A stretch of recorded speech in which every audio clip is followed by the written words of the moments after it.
James earns millions from internet marketing. Tim's got millions of questions. Welcome to Freedom Ocean. Now, jump on in.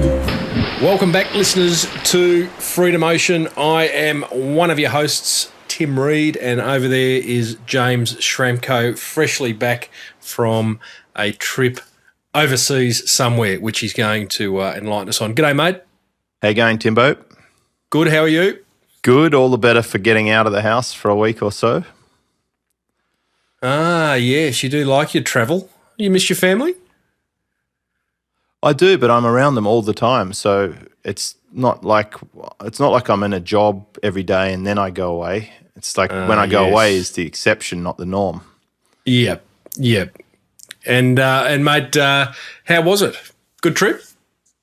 It's great. I think the best thing is just the perspective. You know, when you get on an airplane and you fly to another country, you start to hear different accents, you observe different behaviours, you connect up with people who you have relationships with, you know, over several years, but you see intermittently, and you can take little comparison points and see what's changed with you and what's changed with them. And I think it's a great learning experience. You kind of got to when you're a sole operator. You know, when I was in corporate, I got put through training all the time. You know, even if I didn't want to. Now you kind of got to make a decision to get out there and connect with what's going on. Otherwise, you just find yourself stuck in the cave.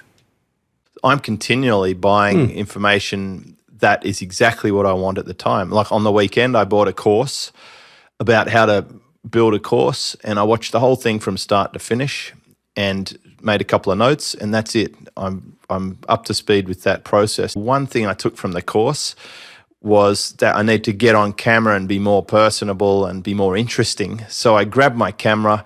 I said, screw it to the studio values and the lighting and the backdrops and everything. I just grabbed my camera and a tripod, went outside, filmed a couple of videos of one of which you just watched. Was it more entertaining than normal?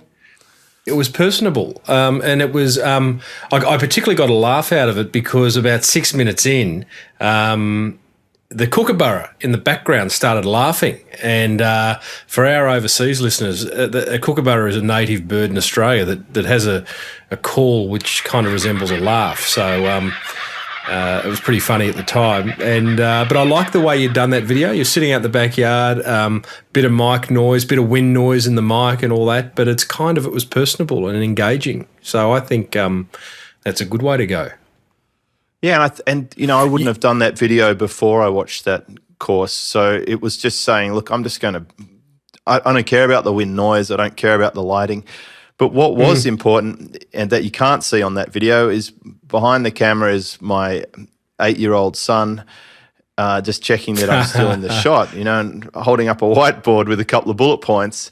And it's great to involve him in that and to drag him off the PlayStation. I'm like, come on, mate, let's go and make a video. And I think the skills that they're learning with this are more important. You know, I can say, well, look, we've got this little camera and a tripod.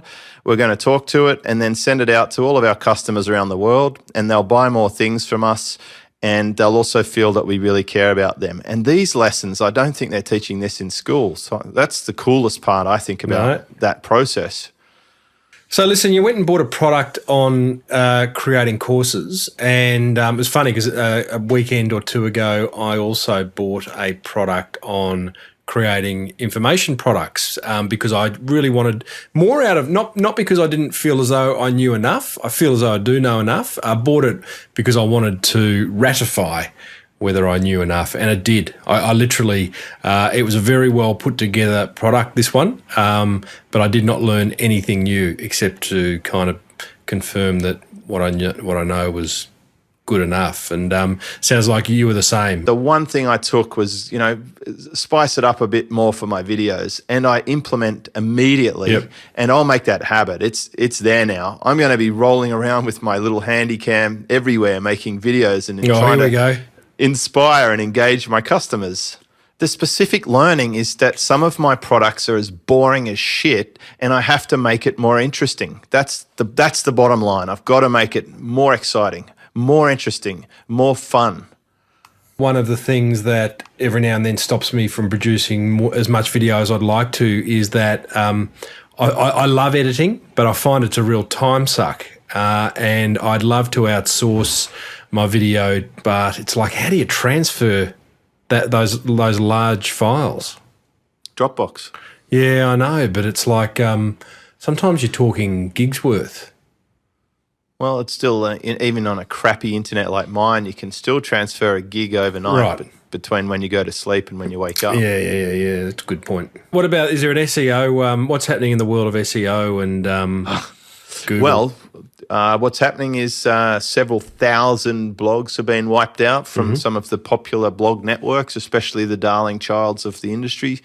And a lot of rankings will have dropped or disappeared or been completely switched off altogether, de-indexing, like on a mass scale. So Google's rolled out Panda 3 point something or other, maybe it's 3.3, and a lot of the people in the SEO world are panicking and they don't know what to do.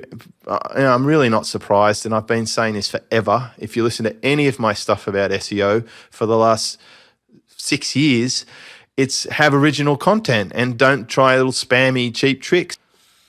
Good point.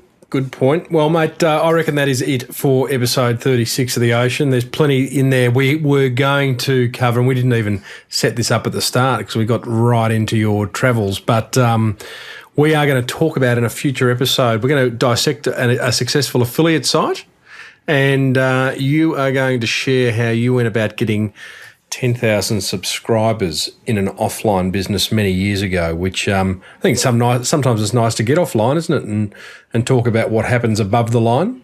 Yeah, I think it's very exciting because that's hardcore real business, and there's so many applications for offline business, and that's what I've been enjoying the most about working with offline business owners through my business stuff. Is that, it's nice to be able to work in both worlds, and, so many things carry across. It's amazing. It is amazing. Absolutely, it is amazing. Well, it's almost, it's one of the things that underpins Freedom Ocean from my point of view. Whilst, I'm the guy with lots of questions regarding internet marketing, I'm also the guy who spends most of his working days with businesses that are offline, and, it's so easily to see, so many of these learnings that we talk about on this show are applied in bricks and mortar businesses. Incredible. Yeah, so if listeners want to listen to Timbo as the expert, they need to go across to smallbusinessbigmarketing.com, Australia's favourite small business marketing show. Well, according to iTunes anyway. I do. It's a great show. I listen to it. Good on you. Good on you. Well, mate, that's excellent. Good to have you back. Sad to hear you going again. We might do another next week from Manila. We'll get some ninja contributions. We tried to get them to speak last time, but they're a bit shy. I'll just we'll get them after a few rounds of videoke. I'm sure they'll loosen up a bit. Yeah, we've got a bigger sample size this time too. What is videoke? It's karaoke converted to Manila language, like Tagalog. They just have different names for stuff. Maybe there's a patent war with Japan or something, but it's just karaoke.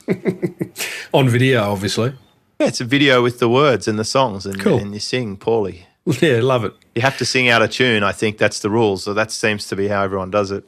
We might have a Freedom Ocean videoke one day, just you and me. We'll leave the listeners vote. If my team were to sing you a song, Timbo, do you have a favourite? I do like Country Road, Take Me Home, or Bridge Over Troubled Waters. Always a favourite on the karaoke circuit. We'll see. All right. I'll leave it to them. Surprise me. All right, mate. Thanks, James. Listeners can go to freedomocean.com and get all the madness there, transcripts and all the other stuff. So until next time, see you later. See ya.